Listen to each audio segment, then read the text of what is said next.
ব্রিজটা দেখতে আসলাম এই জঙ্গলের। ব্রিজটা ঠিক আছে কি না, সাথে লোহালক্করগুলো কেউ খুলে নিয়ে গেল কিনা।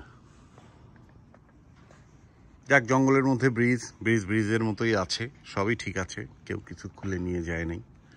তো এই জঙ্গলের একটা গল্প আছে। গল্পটা হলো, এক ভদ্রলোক এই জঙ্গলটা কিনে নিয়েছিল $1,80,000 দিয়ে। তো $1,80,000 দিয়ে কেনার পরে ভদ্রলোক ভেবেছিল এখানে তিনি একটা হাউজিং প্রজেক্ট করবেন এই জঙ্গলের ভিতরে। আমার জানা মতো ছিল যে এই জঙ্গলটা সরকারি সম্পত্তি। কিছুদিন আগে খুঁজে পাওয়া গেল এই জঙ্গলটা আসলে সরকারি সম্পত্তি না, এটা হলো একটা প্রাইভেট ওনার মালিক। তো প্রাইভেট মালিক হলে এটাকে তো মানে তার যেটা পছন্দ সে করতেই পারে। সেই করতে গিয়ে সমস্যা দেখা দেয়। আশেপাশের বাড়িওয়ালাদের কাছে জানতে চাওয়া হয় যে তারা রাজি কিনা এখানে নতুন করে প্লট হবে।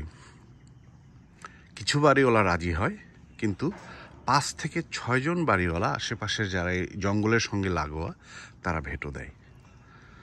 তো তাদের ভেটো দেওয়ার কারণে, এবং আর একটা বড় কারণ ছিল যে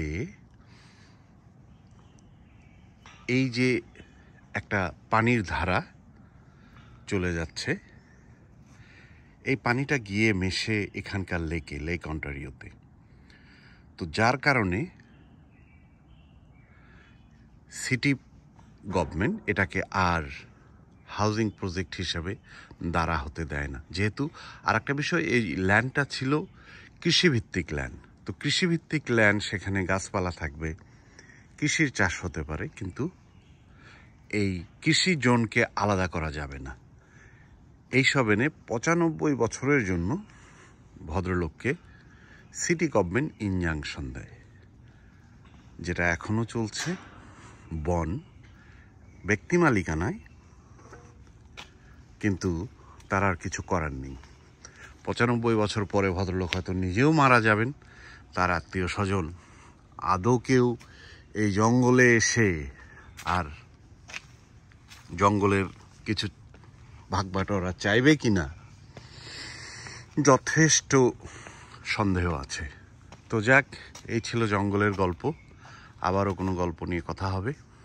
ভালো থাকবেন, ধন্যবাদ।